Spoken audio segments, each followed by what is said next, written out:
Giants 42, Patriots 10. Welcome to Giants Nation. I'm your host, Bobby Skinner, here with my co-host, the Football Grump. And we are preseason champions 2025. My first year doing content. The Giants won the preseason championship in 2019. I've always wanted to do it again. It means something to me. We've done it. We're 3-0, but it wasn't even just 3-0. I mean, it was ass-kicking. Over 35.6 points per game. You got a rookie first-round quarterback doing well. Everyone kind of doing well. It was about as everything you could ask for out of a preseason, and just a nice cherry on top to just smack the Patriots. Yeah, Bobby. Three straight games where we have a lot of positives to talk about, not a lot of negatives. It always is good not having to do the dance of, well, it's just preseason, so the score doesn't matter. The score doesn't matter, but we kicked ass anyway. And it's looked good in every single game. There's a lot to talk about, and there's a lot to be happy about in Giants land. Yeah, it's always we're always going to do. It's just my favorite. What is it called? A preface is it's just preseason. But I like it when it's before something positive, because it's all right. It's like, all right, it's just preseason, but this was good, instead of like with Darius Alexander, like, it's just preseason, but he hasn't done anything good in 3 preseason games. We're gonna start with Jaxson Dart, 6 of 12, 81 yards, a touchdown, 1 carry for 23 yards. I mean, those stats aren't like phenomenal, but he dealt with a lot of drops in this game. If you didn't watch, and if you did, you see. I mean, the first play, they run this little concept that they run a lot, and he doesn't go to where like it was designed to go. And I don't know if that's because he didn't see it right, or Beau Collins may have taken a little too long getting into his route break.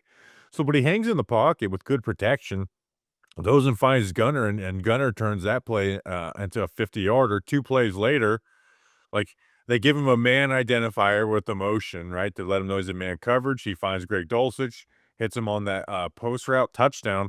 The rest of his night was kind of plagued by drops. He had 4 completions after that. 2 were like kind of just quick little, like, it was like a 2nd and 25, and the 3rd and 18, just kind of throw it underneath. But it was just killer drops. I mean, Jalin Hyatt was just 2 big ones, and we'll talk about Hyatt. He's gonna be a big talking point out of this game. But with Dart, again, he has done everything they've asked him to do in these 3 preseason games well, right? They did some of that hurry up offense today. If there's anything I wish we would have seen out of preseason, it's very vanilla defenses. So I kind of wish that at least this game, or one of the games, David would have put Dart in not like bad situations, but just like, hey, these are more difficult. You have to make more reads on this play, pre-snap and post-snap.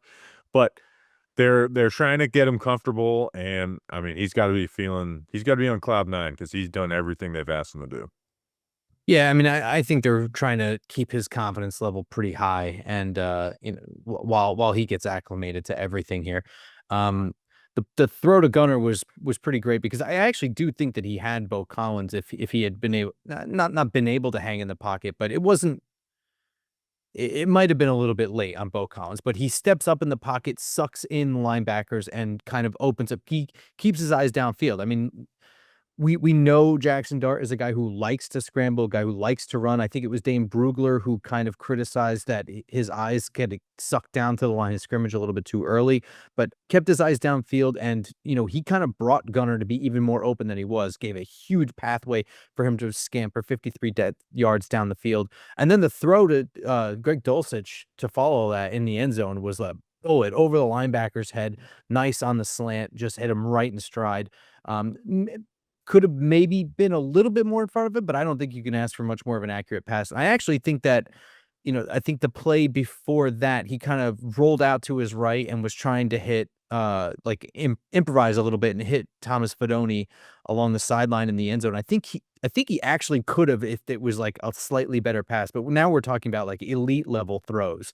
But the confidence, the aggression to try something like that, I was really happy with. The lone dark spot, I think, of the night for him specifically is going to be the fumble. And just taking a pretty rough hit from behind. I don't really have a problem with him not sliding there. Maybe because it's a preseason game, I have a little bit of a problem with it, but it's really just more about if you're going to stay in between the hashes, or not cut up the sideline and not use the boundary to your advantage, than to put 2 hands on the football. That's about it.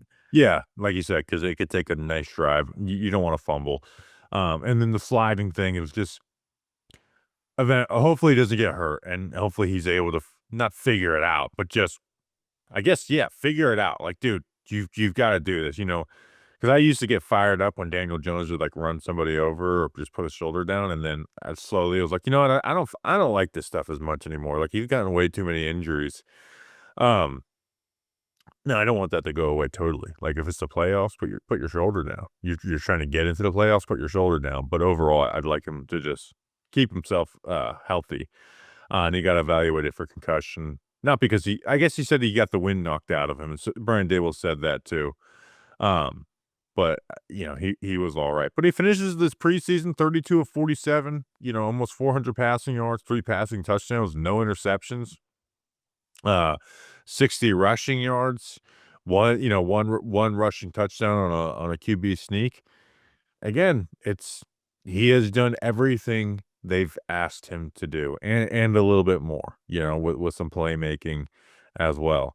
Uh, so, I mean, this is where, like, you don't overreact to preseason. I don't think this preseason means, like, "Oh, he needs to go and be starting by week 4 if the team's 1 and 2 or 0 and 3."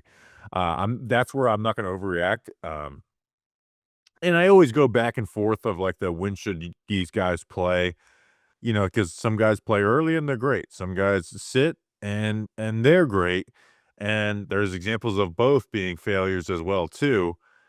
But here's the thing is, their plan is to let him sit, right? That's part of their development plan, and regardless of what is right, we know that one can do damage and the other one really can't. Sitting doesn't do you damage.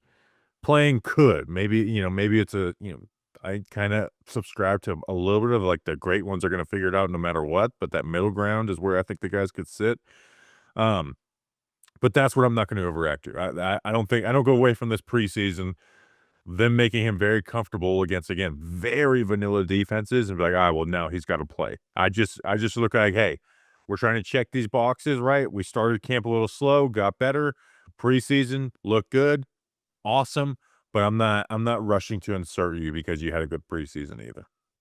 Yeah, and I think look, I'm as excited as the next Giants fan about Jaxson Dart. Like we've said he's checked every single box that's been presented to him, but at the same time, it's important to remember that preseason you are looking at an incredibly limited sample size. For one, defenses. Number two, not playing a full game, and number three, not game planning. You know, I know that's sort of the same thing as vanilla defenses, but like there's no adjustment in game. There's no like, let's take this away. This is killing us. Like that doesn't happen. So when you just see him repeatedly throw screen passes that are going like just chewing up defenses, that's not going to keep happening. Like some defensive coordinators are like, all right, we got to cut this out. This can't keep going. You know what I mean? So trying to tempo that back, but at the same time, keep the same momentum here is that like he can only do what he's being asked to do. He can't do more than that. And he's checking every single box. So I'm excited, but I am trying, you know, and the narrative is going to be that he should start the moment that Russell Wilson, you know,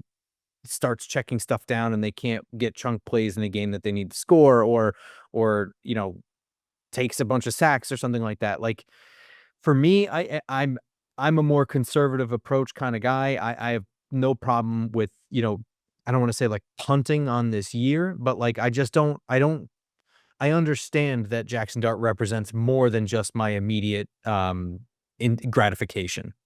Does anybody I guess I could if I really wanted to, like, maybe just go look at the last 10 years and see what's the record for screen yards in a preseason? We probably ran 8 screens a game. Every single one was successful. We had a touchdown on one today from Jonathan Ward. I mean, I think we had, like, over 100 yards per game on screen yards. I mean, people want Dante Miller on the team simply off of screen yards. Um Yeah, those worked pretty good. Now, granted, last year was the Giants' best screen season since 2019, which they also won preseason championship that year too. So, but yeah, it's like you said, it's not even like they're not game planning specifically for the Giants' offense, but they're also like, you know, it's like cover one, cover three, cover four, cover two. It's basic Madden coverages. right? So quarterbacks should be smart enough and have the talent to figure that stuff out, right? Hell, there's a reason why this is the first time we played the Patriots in preseason in like 4 years. Part of that reason is the Patriots were pissed because Wink Martindale was blitzing them in the preseason. Like, why are you doing this? So, but a good preseason from Jaxson Dart. I don't know when's the next time we're going to be talking about his play in one of these post podcasts. It's kind of crazy to go like so much Jaxson Dart, Jaxson Dart, Jaxson Dart, and then it's like, all right, we'll see you when we see you, buddy. But yeah, that's it. So, um, one thing that we're and when Jaxson Dart does play, because you're gonna want to go to that game. And you're gonna have to use SeatGeek, and this episode is brought to you by SeatGeek. I'm using SeatGeek the next couple of weeks for some races in Daytona and Darlington, and I'm excited. I'm hoping that it's the Commanders game in December because that's what I'm going to. Uh, and I'm just so thankful that SeatGeek is a sponsor of the Giants Nation show.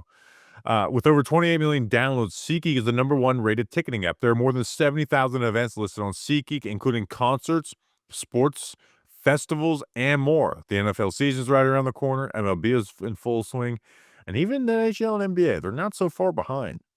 I love using SeatGeek. Again, like I said before, I just got tickets for Daytona and Darlington over the next couple weekends. I'm gonna be using them to go to the Commanders game in December. SeatGeek has your back. Each ticket is rated on a scale of 1 to 10, so you know you're getting a good deal. So look for the green dots. Green means good, red means bad. It's just like traffic. Plus, every ticket is backed by their buyer guarantee. And of course, I have a code for you guys. You can use code Bobby2025 for 10% off your next set of tickets at SeatGeek.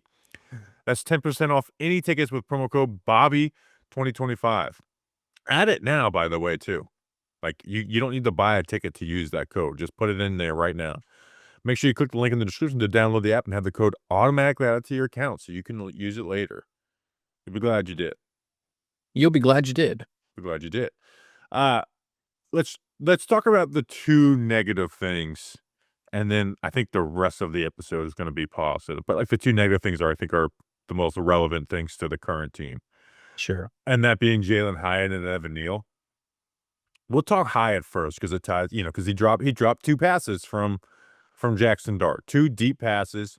They weren't like, one of one throws, but like they're both in his hands. He needs to make those plays, especially the first one. The second one is, if he didn't drop the first one, I think the second one would have a little more grace for.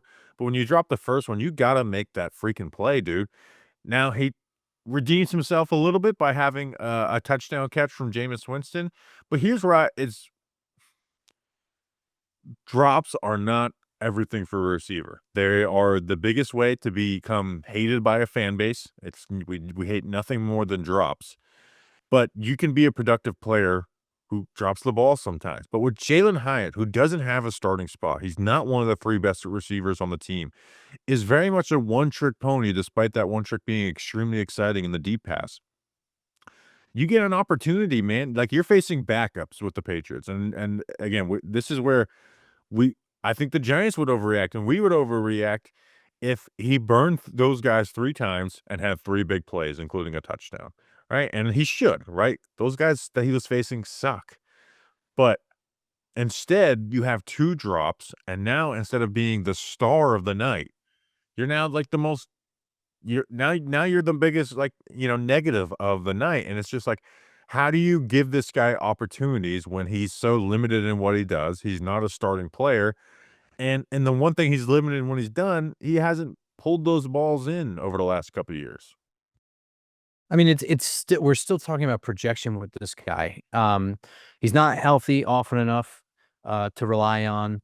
And you said it. Those are the 2 drops happen on the 2 plays like in his prime wheelhouse. He just can't let that happen. I would even argue that the first one, I think you could make an argument, at least I wouldn't be surprised if he was flagged for OPI on. It was kinda mentioned on the broadcast, but, he had full extension of the arm to get free, and still didn't pull it down. So I don't know. It's incredibly frustrating. In some regards, there was some positive in that, like, he came in with a comeback route again, showing that, like, He has something to work off of other than just a straight go ball. But then the only other redeeming thing was just another go ball that he just actually reeled in this time. And it was just a matter of like he had more separation on that one. He was just kind of like wide open in the end zone and a good throw from Jameis. So, yeah, I mean, it's frustrating because these are the situations, like you said, going up against backups where he should be winning without fail. Remember discussions where this guy was supposedly like linked to the Giants in the first round? I mean, you have to be able to catch the ball. I'm sorry. Uh, I just I don't know. When your I don't want to opportunities say I'm are like so over it, limited, but yeah. when your opportunities are so limited due to not because you're, oh, you just so many good players ahead of them, but they're limited due to your skill set. When you have one thing that you're good at, you gotta perform when you get those opportunities because then it's like, well, what are we just doing? We trying to get a 20% hit rate on these deep passes. And again, a guy could drop 2 passes in a row and then go 25 cat plays in a row without dropping a ball. It can happen, but it's just hard to give him all these opportunities when the games start mattering. When you know what? I got Malik Neighbors who can get open deep. I got Darius Slayton, another guy who get open deep. He has drop issues, but at least he can run all the other routes. You can't, right? Yeah, you're faster than him, but he gets off the line of scrimmage faster, and he was our only deep threat for 5 years until you showed up, and then Malik Neighbors showed up the year after. So He's also better against strong coverage, against physical press coverage. yeah, so it's frustrating. I don't think Jalen Hyatt's a totally useless player, but you know, No, and we've but he's talked about also not a like lock to be a wide receiver 4 on this team or other teams either, no, I mean, but we've talked about that, like just the threat of his speed. If you're willing to throw the deep ball and you can hit him in stride and he can make some of those plays, sometimes he at least opens up the underneath. Like there is some level of use there. Um, but if this were an undrafted free agent, would we even be talking about him at this point? Oh, no. No, we had absolutely not. Um, let's talk about the other negative before we get to all these damn positives. And that's Evan Neal. This is where it's different it's where I'm just like totally done with Evan Neal as a player. Hell, the broadcast made a low light of him, which is like I will say this, going to like an actual national broadcast on a preseason game where you get used to like, highlighting this guy and the interviews and stuff, and then they're just like putting together a low light package. It's like, oh my God. They're bringing up like the John Mara, Saquon Oh yeah. Barkley, hard. I was like, this is crazy. This preseason is supposed to be just fun vibes. And credit to Amazon. Like you guys are not pulling any punches. Al Michaels is in like mid-season curmudgeon form. I think there was about 8 minutes left in the first quarter, and he started griping and groaning about how long the measurement was taking. He's not wrong, but it's just very, very Al Michaels now. Yeah, Evan Neal, I did a film breakdown of his game last week. His first, game at guard. Wasn't impressed at all. I thought it was negative, but again, at guard, man, so your negatives get hidden a lot more than they can at tag, especially in preseason when you're not facing blitzes and stunts. I thought he was worse this week, man. Like, he was just not able to work side to side. Like, the guys are just able to get to the corners on him consistently. There was 3, like, clear affected the quarterback throw pressures, right? And then the sack that Jaxson Dart took was because Dart goes to, find his receiver down the field, and he has to, like, scramble and reset because Evan Neal gets beat. I view him as a nothing player. I didn't have any expectations for training camp, but then I got a little sucked in when they, like, oh, maybe he can, be the first backup guard. I never took him serious as a starter. I don't think he should even be the first guard off the bench. Um, I view him the same way I viewed the Giants signing Isaiah Wilson in 2021, who was a first round draft bust by the Tennessee Titans. You're here. I'm willing for you to be here for this year. You can work at guard and see if that can get you better. And at the end of the season, and the team sucks, I'm going to want to see you for a couple games. But you are not on my radar at all. Hell, if I could save $500,000 By cutting you, I would do it. I mean, part of me was so mad with him last week that I was just like really thinking about like, do we just cut him anyway? Like, I know it's a fully guaranteed $8 million, but like, who cares? I mean, are we really re-signing this guy to be a guard next year? I don't see the development happening. And whatever development does happen, I think is so minimal. At best, you're looking at a backup guard. And so who cares at this point? You know what I Yeah. mean? I just don't care anymore. And I think, I went a little bit on a tangent. I don't want to repeat myself too much, but like you have other guys that offer you more versatility at other positions, guys who are practicing at center who can play left side, right side, and maybe they're not super perfect, but they at least offer you that. I don't, other than the pride in missing on a draft pick or whatever, um, I don't see the upside in keeping him around, really. I mean, really, I get it. You don't wanna waste $8 million to pay somebody to not be on the roster. I get it. Trust me, I'm not being stupid, but, like, I hear you. I mean, if you save 250K cutting him, cut him. Well, that's the I don't see unfortunate the thing is they reason. lose money. They because they have to replace his salary, and they have the lowest amount of they're gonna have to move money around this week to put together their roster. Right. So it's like I'm fine keeping him around as like the ninth offensive lineman, but at the same time, like if you also wanted to send a message too to the team, and they cut him, I don't care.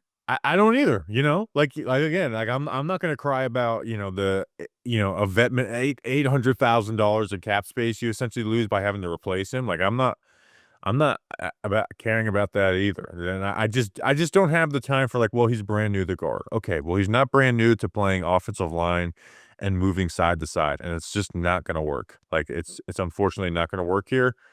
Um, Again, keep him around as, your third backup or whatever, I'm fine with that, but like I said, I view him like I viewed Isaiah Wilson, like, as yeah, maybe it could work, but probably not. Brian Dable, Jaxson Dart, and Tommy DeVito all faced questions in the post game about Jaxson Dart learning to slide and taking unnecessary hits. Jaxson Dart took a shot right to the chops as a direct result of Evan Neal being bad in this game. I mean, it's not like there are no interior offensive linemen on this roster. So I mean, I'm not. Yeah, I'm willing to move on from mistakes. You know what I mean? Yeah. I'm willing to move. And it's year 4 too, so it's not like he's essentially only here because he was drafted and has that contract. But let's talk about some good things, and I want you, Grump, to talk to me about the goodest of good things first. I mean, the goodest of good things would be this here body armor right here in my hands. This episode, this preseason recap, this conclusion to 3 straight Giants wins is brought to you by Body Armor Sports Drink. Rewrite your routine and choose better with Body Armor. Body Armor is real hydration with electrolytes, coconut water, no artificial dyes, flavors, or sweeteners. Great tasting flavors like strawberry, banana, orange, mango. Body Armor will level up your hydration game. Grab Body Armor Sports Drink today at your local grocery store. Body Armor, choose better. You'll be glad you did. Did you say grocery store? Who you a grocery store? I'm a My grocery. grocery star of the game. Body Armor's a grocery store where you go in the grocery store and they're like, "There's the star that's Body Armor." They're stars. Uh, Marcus Bow, man, another guy who's, I'm gonna try and get a film breakdown out on him, just, talking about his whole preseason. The first game I thought was sick against the Bills, like, he was legitimately just good. Um, I didn't think he was terrible versus the Jets, but he looked uncomfortable at left tackle, right? He got beat a few times, not these terrible losses, but he got beat a few times where he lost late, and you could tell he just didn't feel comfortable, so I was like, I wanna see him at only left tackle again if they're gonna put him in play swing tackle, because he hasn't played on the left side ever. I think he played like 3 snaps at left guard as a freshman. He's played on the right side his entire career at Purdue. So, just wanted to get him some more reps getting comfortable on the left side, and I thought he looked a lot better today, and I think he's, again, another guy who I think has had a winning preseason where, y doesn't mean that he's this future, plus starter for the Giants, but I'm excited for his development and where we see him and when we see him. Yeah, I mean, we've talked about it before. Like one of the traits that's really, really good about him is his recoverability. And there's a couple times he's getting some power into his chest. And that's the big concern, right? Is like, can he anchor down and fight back with some strength? And I don't know that we saw fight back with strength, but we saw him recover. He got bullied into the backfield a little bit and just kind of reset his feet. And he's good at kiting people around behind the quarterback and stuff like that. So I thought he looked pretty good out there. I mean, a lot of the pressure was coming from the right side, but in general, I thought that the pockets were pretty good. Most of the time, if he weren't a draft pick, I don't even know that the broadcast would ever pick up that you had some young guy at tackle out there. Everything was really good, and that's what you want from a tackle is that you don't have their name called. Yeah, and even like I said, even, like, against the Jets, there was rewatching the film, and I'm like, "Ah, this is not," kinda got beat with that inside stab a few times, but it's not like on the broadcast, they talk about you messing up type of bad. It's just like, "Ah, he lost a little late here."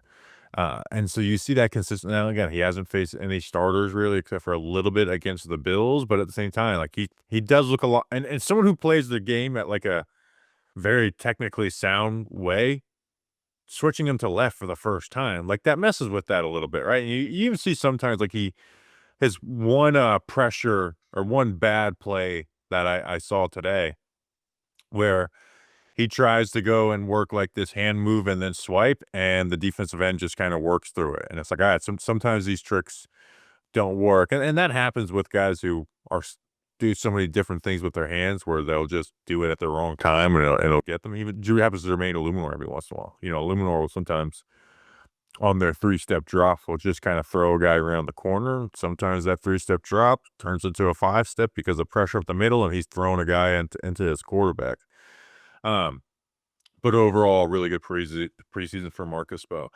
The the next thing I wanna talk about is what I think is where I think we way overreact to, like, bottom of the roster. This guy deserves to make it and shit like that, and it's like, you know what? Most of this stuff is set, and then there's a couple guys who are battling for jobs, and the last preseason game is literally their last opportunity, and these decisions are most of the time made up.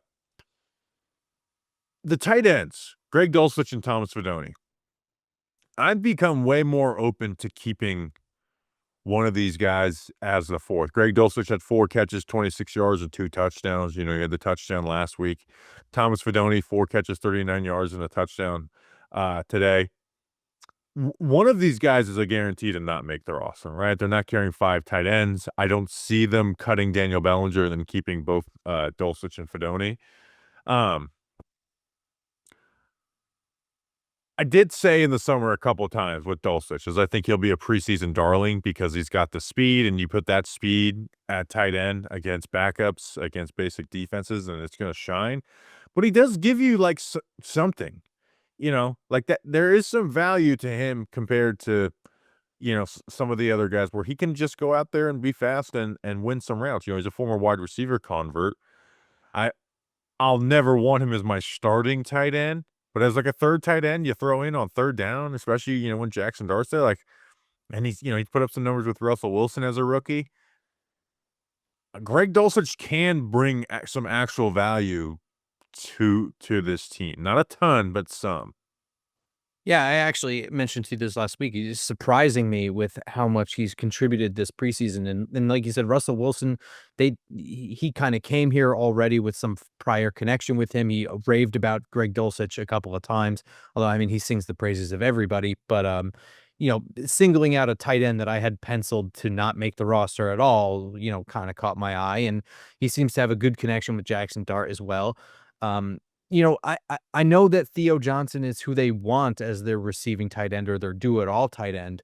But right now, I don't see the same kind of things from Theo Johnson that I see from Greg Dulcich. And I understand that you have a wide receiver convert there, so there's more understanding of concepts and just more experience running different kinds of routes, especially split out wide as opposed to just out of the Y position. But also, I don't ever want Greg Dulcich to be my inline blocker on a power running play, but downfield, I mean, there's plenty of examples this preseason of him blocking downfield that are even on the Gunner play today. Gunner gets that gets as many yards as he does because of downfield blocking by Greg Dulcich.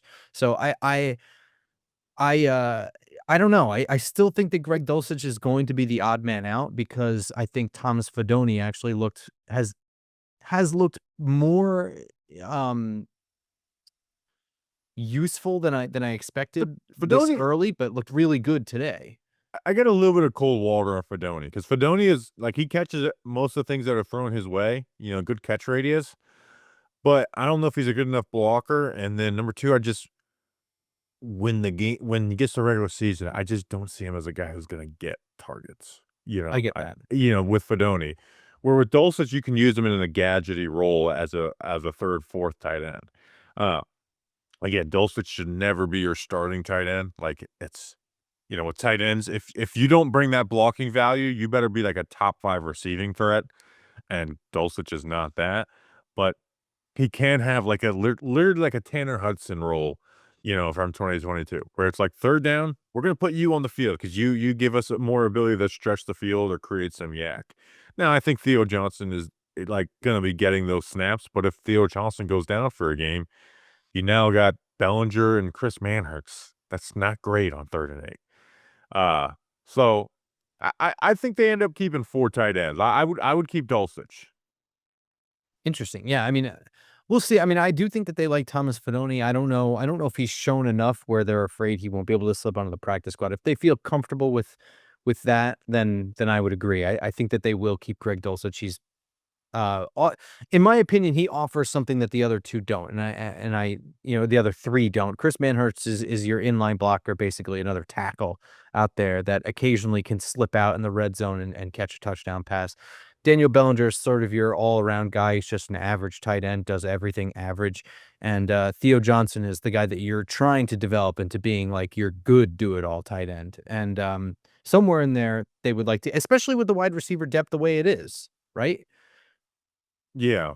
Well, and one reason I go back and lean and kind of pick Dulcich is Dulcich is somebody who I could see getting claimed Mhm. because he got claimed. Like that's how he joined the Broncos cut him in midseason last year, and the Giants claimed him and picked him up to the 53-man roster. So we're not talking about a guy who's ever not been valued to a 53-man roster, right? Who's been cut before, and he's a 3rd-round draft pick out of UCLA. He's still young.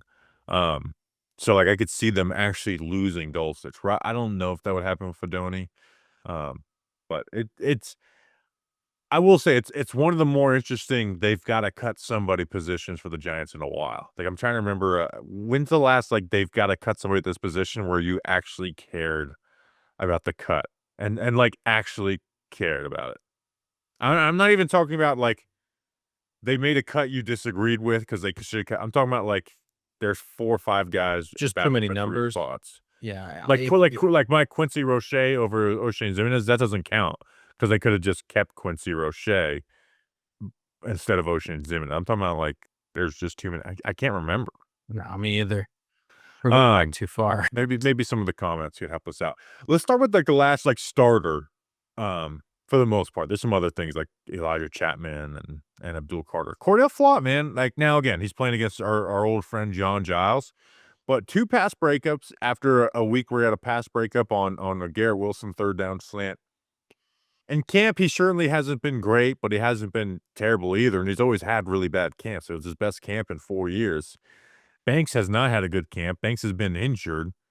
And I thought Banks's preseason game against the Bills wasn't good. I don't want to see, oh, well, you're sticking in a lot of plays. Okay, well, he gave up a crossing play easy, and he could have turned his head and had either a pass break or an interception, but he just walled the guy off to the sideline. Uh, I think Cordale Flott has won this job, and the Giants are making up their decision on who won it if they haven't already tomorrow because there's no more training camp practices. There's no more preseason games. I think this was a legitimate battle, like the best man wins and how you prepare and everything. Brandon Brown had a quote about how, how you prepare is gonna have a part in it. I think Cordale Flott is on the field for the first snap of the season against the Commanders. I agree. I mean, it was an open competition to see who could make the most of their opportunities, I don't even think this is an argument or a conversation. I mean, it's pretty cut and dry for me. I understand that Cordale Flott is going up against, in the third preseason game, not going up against the same competition. But at the same time, he had a pass breakup on Garrett Wilson. The week before. I don't think it's even close, but I do think at some point we are going to see Deonte Banks getting a start this season. Oh yeah, this isn't Deonte Banks gets banished to the bench for the season unless Cordell Right. Flott, like he's gonna play. Hell, I could even see them rotating. Like I don't, and I wouldn't even be against that. I wouldn't either. Yeah, I get you. Until you get someone who, like in the regular season, separates themselves. But I think Flott may have won this freaking job, which is crazy to think about. I did another poll the other day on the Giants Nation because we do our Camp Battles poll podcast every year where we put up the poll and Deonte Banks I think got 89% of the vote when we did that episode in front of Candlewick Diner Grump. So scroll through the Giants Nation show Twitter and I did I the think it poll. flipped exactly the opposite. Yeah, I think he went from having 90% of the vote to 29% where Flock got. Oh my god, I did so many interview clips. Okay, here it is. Deonte Banks got 88% of the vote in the Camp Battles podcast. So pre-training camp, 29% on Wednesday, or Tuesday. So it's flipped, man. And it's because of what's happened on the field in camp and in preseason. It's not just because, you know, Banks didn't make a play here or there. Other things with the defense, Abdul Carter, he had a couple snaps, just worked this guard on a stunt. It's like he's not even trying. He just throws guards around. I cannot wait for Commanders Week 1. I'm just so excited to see him play. I did want to talk about Dante Miller, and we're gonna finish talking with Tom Devito because I'm voting. I'm not guaranteeing. I'm not declaring I'm voting him for president, but I am declaring him as my front runner to vote for him in president. So I don't want to get locked into it. We got a long way until 2028. Dante Miller, ball hits him in the back on a punt return, which leads to a fumble and would have been points in a regular season game. He is probably the player where I am going to throw the most cold water on it. He's not better than any of the three running backs they have, right? He's not better than Devin Singletary, right? It's not just, oh, well, Devin Singletary has a contract. Nope, he's not better than Singletary. He's not better than Tracy or Scadaboo. He didn't even average 4 yards per carry in any of the preseason games. He had all his receiving yards essentially came off screens. It wasn't actually running routes. And you're not giving him those screen passes in the regular season. So he's not, I don't see him getting claimed by anybody. You keep him around. If he wants to go to another practice squad, then, I wish you well, Turbo Miller, and I'll appreciate you. And I appreciate the effort we put into finding out who you were when you were signed on a, random day in March. But I'm not worried about him not making the roster. I mean, from the get-go, I was a big time Dante Miller guy. I thought, it was very interesting the way the Giants threw money at him right off the bat with a 2-year deal. And I was like, let me look into this guy. And I saw the upside. I see what they were looking for, but I am agreeing with you 100%. For starters, I understand that he's more exciting to watch than Devin Singletary. I understand that Devin Singletary has his warts as well, but at the same time, number one thing that Dante Miller is not better than Devin Singletary at goal line running. We saw it literally. Dante Miller gets wrestled to the ground, not able to score from 1 yard line. Next play, they give it to Devin Singletary. It's a touchdown. Number two, third down, pass blocking. Devin Singletary is the best pass blocking running back that they have right now. Number three, he's a veteran. I mean, I can go on. He's only better at him than running in a straight line. Like, and he is fast. And that's the truth. Yeah. Listen, if Devin Singletary wasn't here, I'd be like, hey, running back 3, few times throughout the year, get him a screen pass. But on this team that has these 3 running backs, yeah, I'm not stressing about, like, I'm not saying we need to keep 4 running backs to keep Dante Miller around. I just don't see him getting claimed number 1. But if he does, I'm gonna wish him well. Like, I'm just not stressing about. Hell, Jonathan Ward had 2 touchdown catches in this preseason. He wasn't even on the team, and when training camp started, it took a Rashawn Baker injury for him to join the team. Not for So nothing, that special teams gaff is working against him as well. yeah, and that was the thing. It's like, oh, can he make a role of special teams? Well, he had a huge special teams blunder today. So, um, and the thing about special teams is it can really mess up. Like it can change games, right? Where you have these surprising things. And that's why I like doing pick pools. And the season has the best NFL pools on the planet. Runs fast. They run fast, easy to play, and affordable sports pools for busy people. And you guys know me, myself, and Grump are very busy. Hell, it's 1:36 a.m. right now. We could just rush to do a podcast right after the game and be done and go to sleep, but we want to take our time, put together notes, and do a good job. No spreads, no drafts, no salary caps. The pools are so simple. Grump could play, and a bunch of Grumps do. There's $200,000 in prizes across their NFL pools with 8,000 plus members competing. It's legal in all 50 states. You get pools and content that runs all season long from week 1 through the Super Bowl. Their big survivor pool has a $50,000 grand prize. Grump, I want to ask you this as we're mid-ad read.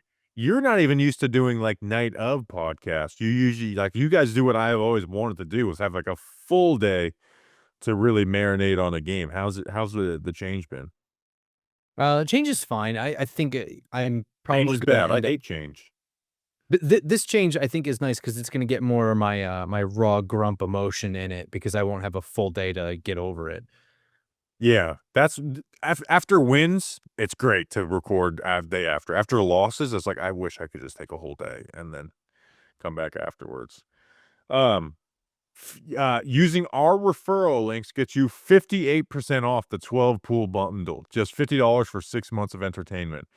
An exclusive $500 prize to whichever Giants Nation fan lasts the longest, and big survivor if we get 100 people in. So you got to get 100 people in if you want to do that. Get free pools for life by referring friends with our link. And our link is www.theseasonszn.com/GN. It's in the description, pinned comment. And like I said, we're also giving away free entries on each podcast running up to kickoff in the YouTube comments. So please create your account using our link, then reply to the pinned YouTube comment below with your season username, and we'll randomly select a winner for each episode. Remember to use our link to be eligible. That's www.theseasonszn.com/GN. You'll be glad you did. You'll be glad you did. I'm glad you did. Other notes before we get to Tommy DeVito. Usually week 3, we'd start the podcast talking about Tommy DeVito. O'Donnell Fortune looked pretty good. He's probably a practice squad guy for them. The UDFA out of South Carolina, Shrine Bowl MVP, had 2 pass breakups. Jonathan Ward did have that screen pass touchdown. Elijah Chatman. I hope they really let him practice fullback a lot, because there is potential, right? Like the first play of the game, he cracks a dude. Scadaboo stumbles. I wish Scadaboo didn't stumble, because that could have been like a nice 10, 15-yard run. Then his next play, they run an outside run, and he just totally whiffs on it. And then his third play, he has another good block. So there is potential there. I just hope they actually let him practice it, because I think he's more valuable there than the 5th defensive tackle. Yeah, I mean, we've talked ad nauseum about how weak the defensive tackle class is, and that's probably what's working against him, being able to practice too much at fullback. That and just probably too small of a smattering of plays that they need a fullback on. But I agree with you. The first time that they did it, you could tell that he just was looking to hit somebody and was like waiting for someone to come in, like just not playing like a true fullback, just kind of looking like a guy who is big enough and willing to hit somebody and sort of gets the idea. I would like to see it, and I also think that this offense can benefit from a fullback because I don't think that any of these tight ends are really truly functioning in a dual role that way. Um, but I wanted to talk about, is Gunnar Olszewski kind of growing on you as possibly passing Ihmir Smith-Marsette? I hope not, because I think Ihmir Smith's a damn good returner. And Ihmir Smith-Marsette, by the way, they gave him a Wildcat snap today, Mhm. which I don't know. 7-yard gain. Almost felt like a thank you for being the scout team quarterback when they played the Ravens last year.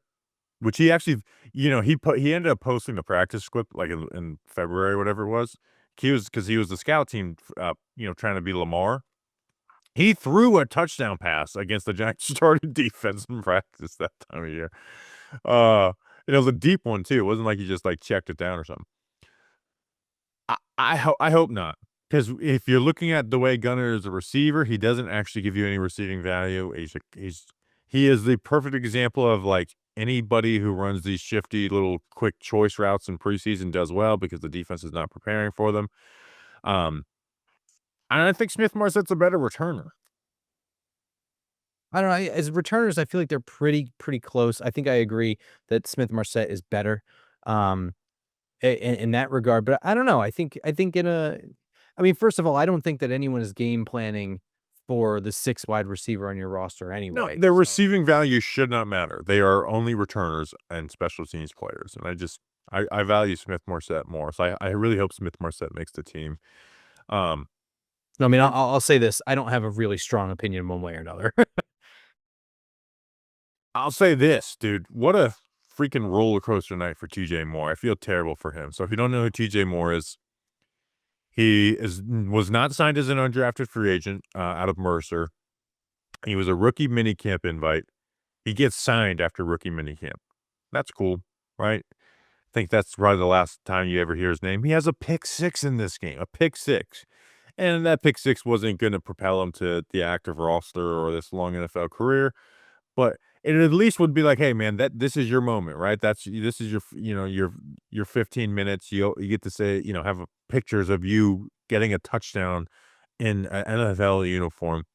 And then his leg, I mean, I don't know what it was, broken leg, whatever, but I mean, his leg, I mean, he had to get taken off. They, took him to the hospital after the game.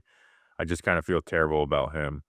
Um, It kinda looked to me a little bit like his knee locked up, like it might have been like a dislocation or something like it that. it looked brutal. It looked brutal, and they had an air cast and everything. But I think it was Ryan Dunleavy and Dan Duggan both said that there was an ambulance outside that locker room ready to Yeah, take him straight to the they hospital. yeah, they took him to the hospital. Um, so I didn't mean to bring the mood down, but Tommy DeVito, dude, might be his last game for the Giants. 17 of 20, 198 yards, 3 passing. He was actually like balling He was out. humming, dude. Like he wasn't just like, he had a screen pass touchdown. Like he was firing that shit in there. He was decisive. It was it was a very nice going away party. I don't know if he's going to stick around on the practice squad as a fourth quarterback or go to the Jets or whatever, but, like, somebody will keep him as their third quarterback. Um, and, Tommy DeVito is loved by many, hated by others, and I'll say, I will remember the DeVito stuff fondly, and I will not blame him for not having Jalen Daniels as my quarterback. No, I'll actually say this, I might have a couple of extra bucks in my wallet, so if this was the last time that I saw Tommy DeVito, I would like to own a Tommy DeVito jersey. I look back on this time as a good time. I don't know. It's a good story, and Yeah. there's no reason to shit on it because he's not a great quarterback.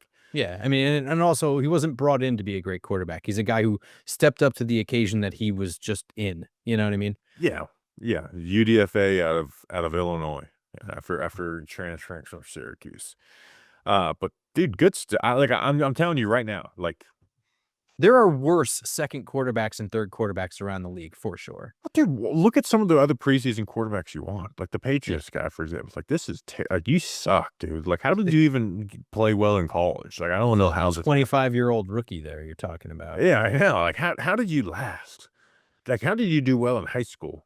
As I say from my computer. Yeah. Uh, but I will say, if the election was tomorrow, I am voting Tommy DeVito for president. There's a lot of time in between now and 2028, but I'm seriously considering voting him. I'd be his running mate. I'd go Yeah, with him. honestly, he's one of the reasons why him in the last cycle is one of the reasons why I'm not saying for sure, because I locked myself into Kadarius Toney in the last cycle, and I was like, man, Tommy DeVito would have been a great late addition to the ticket. Um, and I might vote you for vice president, Grump. Hell yeah. You haven't been on the ticket quite yet. So we'll finish with some preseason, post-COVID preseason records. This is something that I keep track of. It's essentially just keeping track of preseason stats since I've been covering the Giants outside of 2019. So it's since 2021. Timon Fox with his sack today. He passed Ben Whitley for the Giants post-COVID preseason sack leader. Greg Dulcich, his 2 touchdowns, ties Alex Bachman with 3 touchdowns. Dante Miller extended his rushing lead, and then KJ Cloyd, who wasn't KJ Cloyd has never started training camp with the Giants. He is the tackle leader in preseason. You got anything else from this game you want to add, Grump, before we roll? Just that I was really impressed with Trace Ford for the second week in a row. This game that I could have predicted when we did our undrafted free agent defense guys that he would eat up in, and he delivered. So I would not be surprised to see if he becomes that stowaway guy, the last edge or special teams, mostly outside linebacker dude on the roster. And if not, him going to the practice squad and coming back next year is someone that we talk about would not shock me at all. Oh yeah, I'd be shocked if he's not on the practice squad, because he's been good in the preseason. Oh, I'm sorry, one more thing. A little disappointing, but the emotional roller coaster of Beau Collins over the last 2 weeks, this was a downer game for him. Went 0 for 4 with a couple of drops. One was What were the over the middle, drops? they bubbled. He bobbled one over the middle from That Dart, one was I a think. drop. Yeah. The one deep down the field, I don't think was a drop. No? Okay. It looked like it kind of skipped off the ground a little bit. Oh my gosh, Tommy DeVito was wearing a Bill Elliott NASCAR shirt. I'm just now seeing this. This guy's really trying to tug at my heartstrings. Yeah, really. All right, that's an episode. What do you say we do a 53-man roster on Sunday? Do you got time on Sunday or no? Yeah, I should have time Sunday. Oh yeah, we'll do a 53-man roster on Sunday. And then we'll be all in for cut down week, and then we're going to south of the border. So Can't wait. I'm getting there. I'm excited. So we're supposed to record a podcast next Thursday, and that's the day I'm going to south of the border. Maybe we'll meet up and do a podcast in some random place. Ship me up. Yeah. We'll figure it out. We'll figure it the frick out. All right, we'll see you guys on Monday. Enjoy your weekend. Until then, let's go big blue. You can't do that. Until then, let's go big blue.